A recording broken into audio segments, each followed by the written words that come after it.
할렐루야, 반갑습니다. 우리 성도님들 지난 주말 잘 보내셨나요?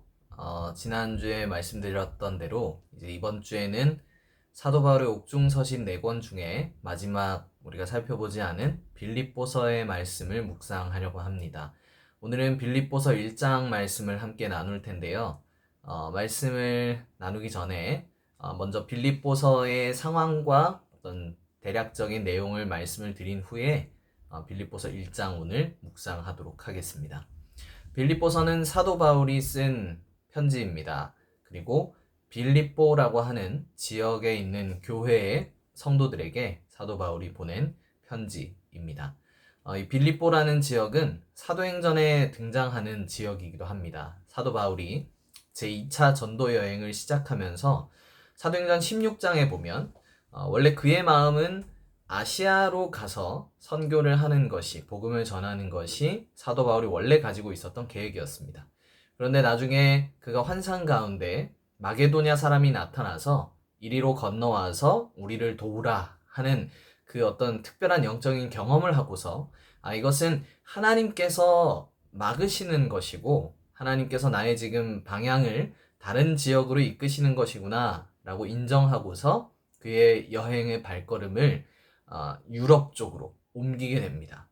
그리고 나서 처음 도착했던 곳이 마게도냐라는 넓은 지방에 처음 도착했던 곳이 바로 빌립보라는 지역이었습니다.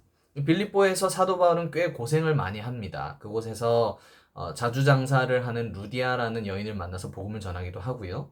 또 거기서 복음을 전하다가 어떤 이 귀신 들린 한 여종의 귀신을 쫓아냈다는 이유로 투옥되어서 고난을 겪기도 하죠. 그런데 그 빌립보 간수, 그 감옥을 지키고 있었던, 옥을 지키고 있었던 그 간수장이 또 그 밤에 하나님의 초월적인 역사로 예수 그리스도를 영접하게 되는 역사가 일어납니다. 그래서 우리가 잘 알고 있는 그 구절이죠.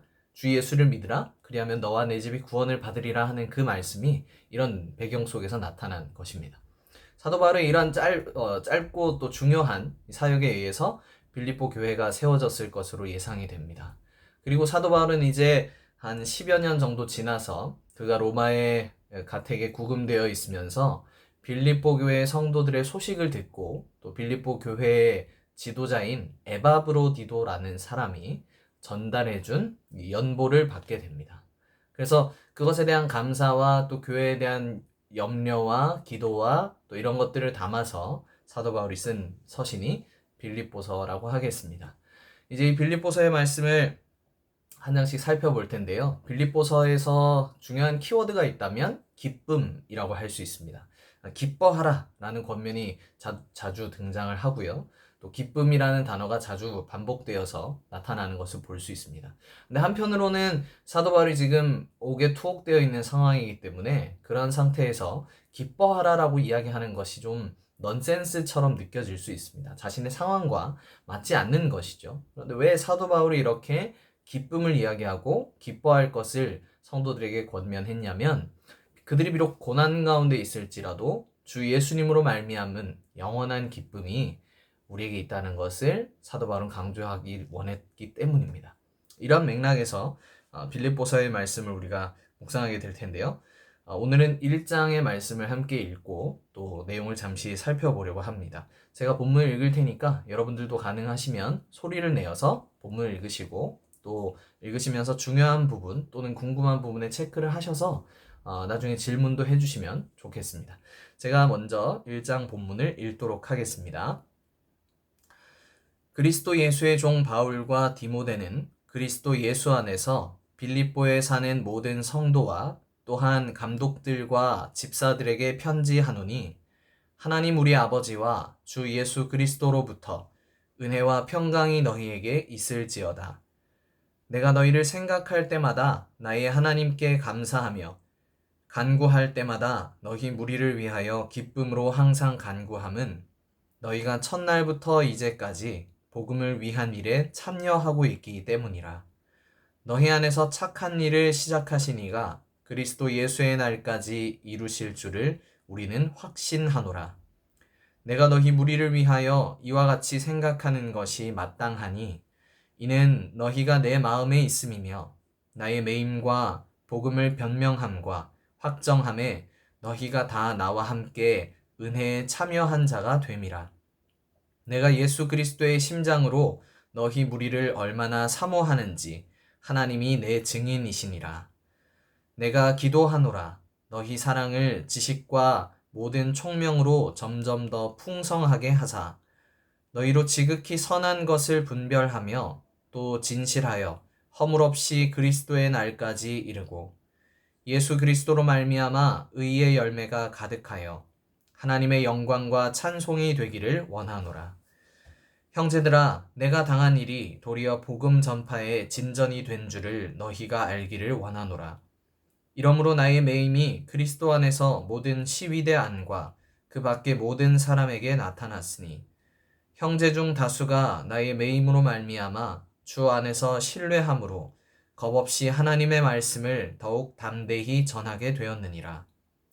어떤 이들은 투기와 분쟁으로 어떤 이들은 착한 뜻으로 그리스도를 전파하나니 이들은 내가 복음을 변증하기 위하여 세우심을 받은 줄 알고 사랑으로 하나 그들은 나의 매임에 괴로움을 더하게 할 줄로 생각하여 순수하지 못하게 다툼으로 그리스도를 전파하느니라. 그러면 무엇이냐? 거칠애로 하나 참으로 하나 무슨 방도로 하든지 전파되는 것은 그리스도니 이로써 나는 기뻐하고 또한 기뻐하리라. 이것이 너희의 간구와 예수 그리스도의 성령의 도우심으로 나를 구원에 이르게 할 줄 아는 고로 나의 간절한 기대와 소망을 따라 아무 일에든지 부끄러워하지 아니하고 지금도 전과 같이 온전히 담대하여 살든지 죽든지 내 몸에서 그리스도가 존귀하게 되게 하려 하나니 이는 내게 사는 것이 그리스도니 죽는 것도 유익함이라. 그러나 만일 육신으로 사는 이것이 내 일의 열매일진데 무엇을 택해야 하는지 나는 알지 못하노라. 내가 그 둘 사이에 끼었으니 차라리 세상을 떠나서 그리스도와 함께 있는 것이 훨씬 더 좋은 일이라 그렇게 하고 싶으나 내가 육신으로 있는 것이 너희를 위하여 더 유익하리라. 내가 살 것과 너희 믿음의 진보와 기쁨을 위하여 너희 무리와 함께 거할 이것을 확실히 아노니 내가 다시 너희와 같이 있으므로 그리스도 예수 안에서 너희 자랑이 나로 말미암아 풍성하게 하려 함이라. 오직 너희는 그리스도의 복음에 합당하게 생활하라. 이는 내가 너희에게 가보나 떠나 있으나 너희가 한 마음으로 서서 한 뜻으로 복음의 신앙을 위하여 협력하는 것과 무슨 일에든지 대적하는 자들 때문에 두려워하지 아니하는 이 일을 듣고자 함이라. 이것이 그들에게는 멸망의 증거요 너희에게는 구원의 증거니 이는 하나님께로부터 난 것이라. 그리스도를 위하여 너희에게 은혜를 주신 것은 다만 그를 믿을 뿐 아니라 또한 그를 위하여 고난도 받게 하려 하심이라. 너희에게도 그와 같은 싸움이 있으니 너희가 내 안에서 본 바요 이제도 내 안에서 듣는 바니라. 아멘. 네, 이렇게 빌립보서 1장 말씀을 읽었고요. 이제 내용을 잠시 살펴보도록 하겠습니다. 빌립보서는 앞서 말씀드렸던 것처럼 사도 바울의 옥중서신입니다. 그래서 아까 1장 20절 뒷부분에 보면 자신 안에서 사시는 분이 그리스도시기 때문에 죽는 것도 유익하다라는 말을 하죠. 그러나 내가 살아있는 것이 나을지 또는 죽는 것이 나을지 잘 알지 못하겠다. 약간 갈팡질팡하는 것처럼 보이는 표현이 나오는데 이는 자신이 지금 투옥되어 있고 또 자신의 개인적인 소원으로는 성도들, 빌립보 교회도 그렇고요. 우리가 지난번에 살펴봤던 골로새 교회, 또 에베소 교회, 그는 로마 구금 상태에서 벗어난 이후에 이 각 교회들을 돌아다니면서 순회하면서 다시금 그들을 만나고 복음으로 또 격려하고 더 교회를 든든히 세울 수 있기를 원했습니다. 그런 마음이 있다 보니까 이런 표현들을 하는 것이죠. 다시 앞쪽으로 돌아와서 사도 바울은 늘 하는 것처럼 서신 이제 인사를 제일 먼저 한 다음에 하나님께 감사드리는 내용을 이야기하고 있습니다. 근데 그 중에서 우리의 시선을 끄는 것은 1장 5절과 6절 부분을 보시면 우리가 자주 들어왔고 또 설교에서도 자주 인용되는 말씀인데요. 1장 6절입니다. 너희 안에서 착한 일을 시작하시니가 그리스도 예수의 날까지 이루실 줄을 우리는 확신하노라. 여기 착한 일이라고 되어 있는 표현이 좀 모호하게 느껴질 수 있습니다. 근데 5절에 보시면 그 앞에 이제까지 복음을 위한 일에 너희가 참여하고 있는 것 때문에 내가 간구하고 감사한다 라는 표현이 나오죠.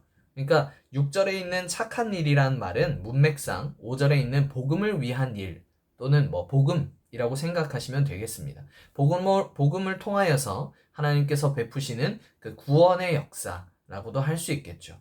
그래서 이 1장 6절이 주시는 굉장히 큰 위로는 무엇이냐면 하나님께서 우리 안에 복음을 통하여 구원의 일을 시작하셨고 그것을 우리가 이루어가는 것이 아니라 그리스도 예수의 날까지 그것을 시작하신 하나님께서 그 일을 이루실 것이라고 우리가 확신한다라고 말하죠. 이것은 우리가 가지고 있는 가장 근본적인 소망이요 또 고백입니다. 내가 나 자신의 구원의 일을 이루어가는 것이 아니라 하나님께서 시작하셨고 끝까지 그 일을 하나님께서 하신다는 것이죠. 구원은 처음부터 끝까지 전적으로 삼위 하나님의 사역이다라는 것이 굉장히 중요한 성경적인 가르침입니다. 빌립보서 앞부분에서 사도 바울은 지금 그 이야기를 하고 있는 것입니다. 하나님께서 여러분 안에 그 일을 시작하셨고 지금도 하고 계시고 마칠 때까지 함께 하실 것이다 라고 위로와 소망을 주고 있는 것이죠. 이 메시지를 받아든 빌립보 교회 성도들은 적잖은 위로를 얻었을 것입니다. 왜냐하면 사도 바울, 그러니까 빌립보 교회를 세우고 또 빌립보 교회의 영적인 지도자였고 초대교회 사도였던 사도 바울이 투옥되어서 구금되어 있는 그러한 상태는 사실 어떻게 보면 성도들에게 복음의 어떤 큰 장애물처럼 여겨질 수 있었을 것입니다. 또 사도 바울뿐만 아니라 각 지역에 있는 지역 교회들은 대부분 크고 작은 고난과 또 유혹과 핍박에 노출되어 있는 상태였습니다. 그러니 그들이 때로는 주눅들고 또 위협을 느끼면서 우리가 과연 제대로 신앙생활을 할 수 있을까? 또 끝까지 이 신앙을 버텨낼 수 있을까? 잘 지켜낼 수 있을까? 하는 고민을 하던 찰나에 사도 바울이 이런 권면을 하는 것이죠.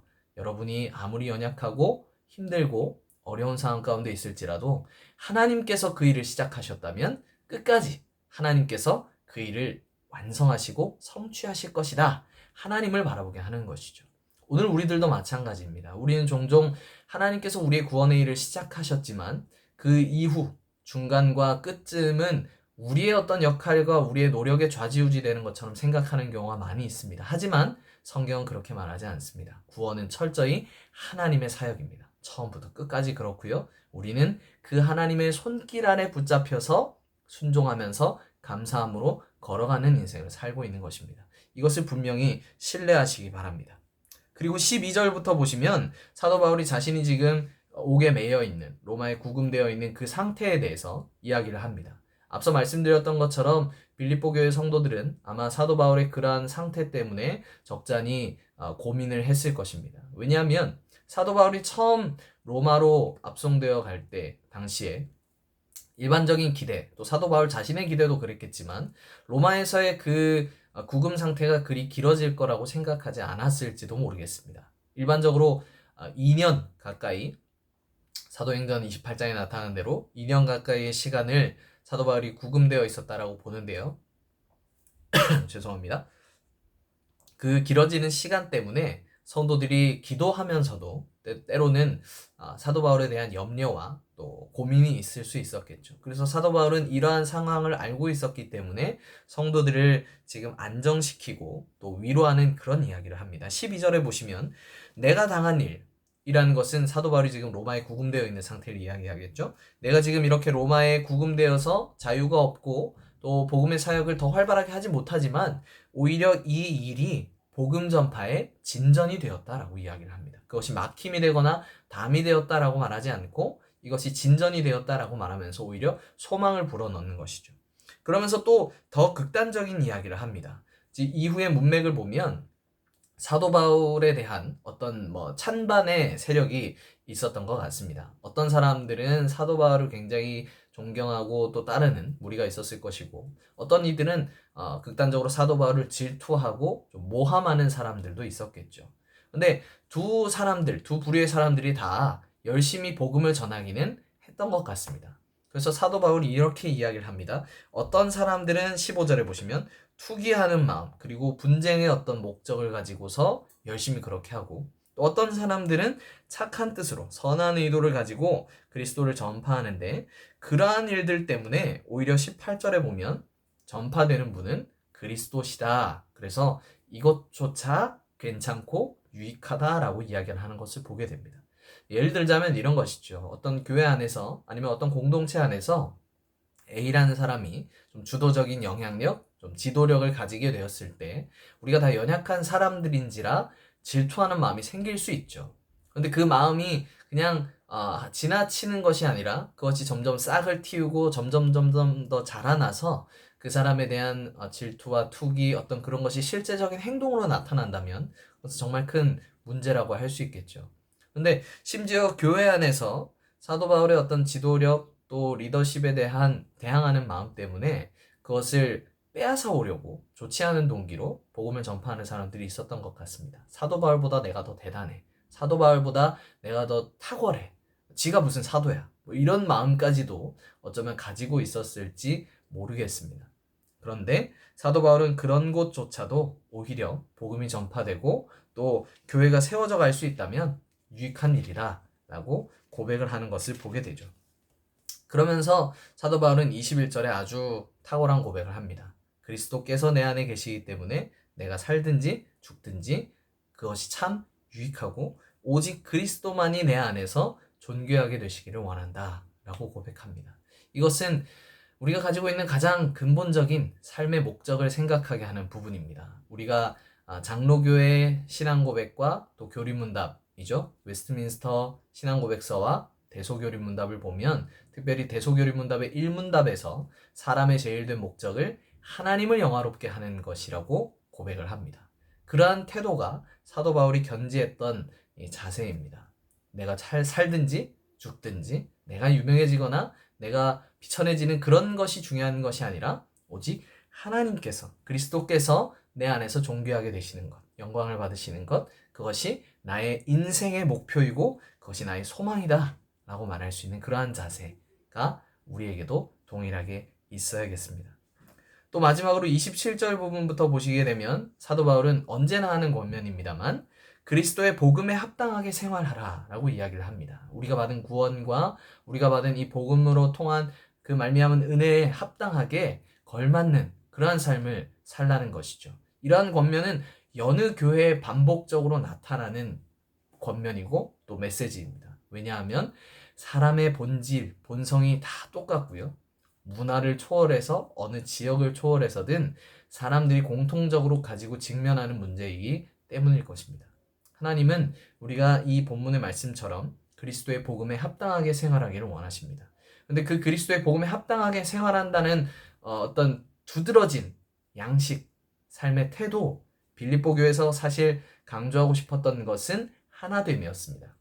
그래서 오늘 27절 뒷부분에 보시면 한 마음으로 서서 한 뜻으로 복음의 신앙을 위하여 협력하는 것, 뭐 그런 이야기들이 나오죠. 네. 또 대적자들 때문에 두려워하지 않는 것. 하나됨에 대한 이야기가 내일 2장 앞부분에서도 나오는 것을 보게 됩니다. 아마 학자들은 빌립보 교회 안에도 어떤 정확하게 알 수 없는 이유 때문에 서로 대적하고 반목하는 세력이 있었고 사도 바울이 그 소식을 듣고서 그것을 중재하고 또 그들이 하나 되게 하기 위해서 이 서신의 내용을 썼을 것으로 보고 있습니다. 오늘날 교회의 모습을 생각해 보자면 우리가 과연 그리스도의 복음에 합당하게 생활하고 있는가 이것을 돌아볼 수 있어야 하겠습니다. 개인적인 삶의 자세, 또 어떤 윤리적인 태도, 신앙적인 실천뿐만 아니라 우리 공동체의 하나됨, 서로 사랑하는 것, 그리고 한 몸됨을 잘 지켜가는 것이 그리스도 복음에 합당하게 생활하는 것이라고 성경은 우리에게 말씀하고 있습니다. 물론 그것을 실천하기가 참 어렵습니다만 그래도 우리가 이 말씀을 기억하면서 하나님 정말 이 말씀에 드러난 대로 그렇게 살 수 있기를 원합니다.